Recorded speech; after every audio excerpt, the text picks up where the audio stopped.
Chair Shot Reality, fired up, Eisenberg Ghoulish. I'm going to lead off. I'm going to be the on-base man. I'm going to be fired up because in less than 2 weeks, NXT TakeOver London with a Finn Balor versus Samoa Joe match. I'm not sure if you all listen or watch or read or do whatever you do for NXT on a weekly basis, but Finn versus Joe is good. It's really good because WWE took Samoa Joe and made him into the badass that he was in TNA. And I know you didn't watch that, but I'm fired up about this match because you have two guys, two completely different styles. A big, fast, powerful guy in Finn Balor who is the definition of excellence. He could be the excellence of execution. And yes, I'm not talking about Bret the Hitman Hart. I'm talking about the man, the demon, the guy who also, he should be on the main roster come January. Samoa Joe, Finn Balor, cash me in, bring me the money. I'll tell you what's not bringing money, and it's 54 stables on the main roster right now. You got the Wyatts, you got the New Day, you got the League of Nations, you've got the soon-to-be family, you've got the Dudley/ECW deal.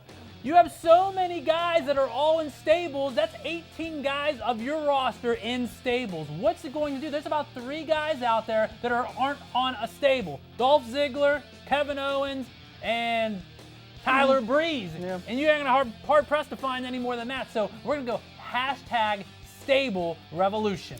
I am fired up about one thing, and I'm fired up about one thing only that was really positive this past week on Raw.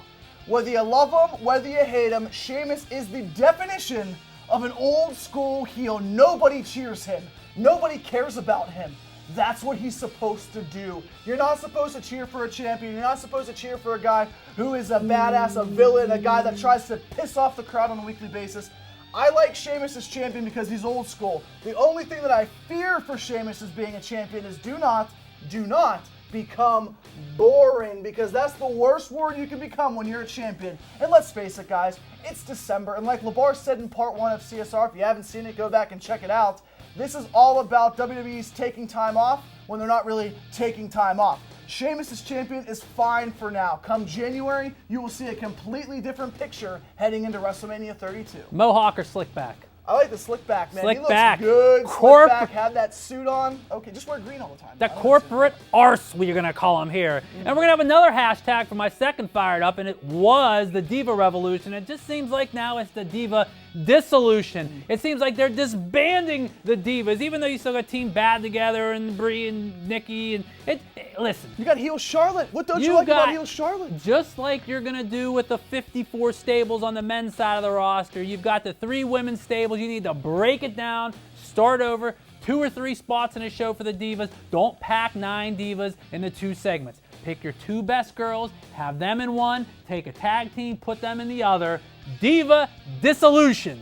We are in the world of the mid-card. Many people have brought it out. I'm not the only one. Mark Madden said it, I said it, Gula said it, LeVar said it, David Hero said it.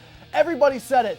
This is really the era of mid-card, and I'm fired up because what WWE does is paint themselves in a corner.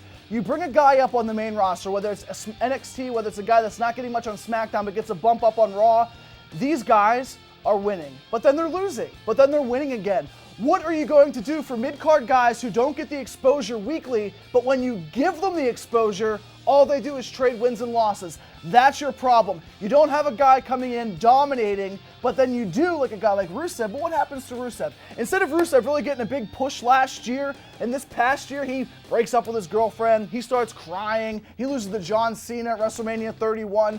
Consistency. When you have talent like this in the mid-card, you can't have them all the same. Kevin Owens isn't the same, but you're booking him like it. Rusev isn't the same, but you're booking him like it. When you book these guys the same way time and time again, whether it's 1 win, 1 loss, tag team, 6-man tag, 8-man tag, 12-man tag, Royal Rumble, Battle Royal, Elimination Chamber, hello, you're not doing anything right.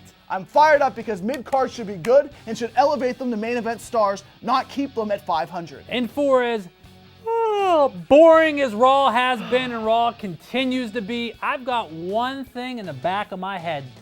Keep your eye on 2016, the kickoff in January, the Royal Rumble, because I think the upcoming Royal Rumble could be one of the best Royal Rumble matches ever. Because think of how many guys could be potentially coming back on that show.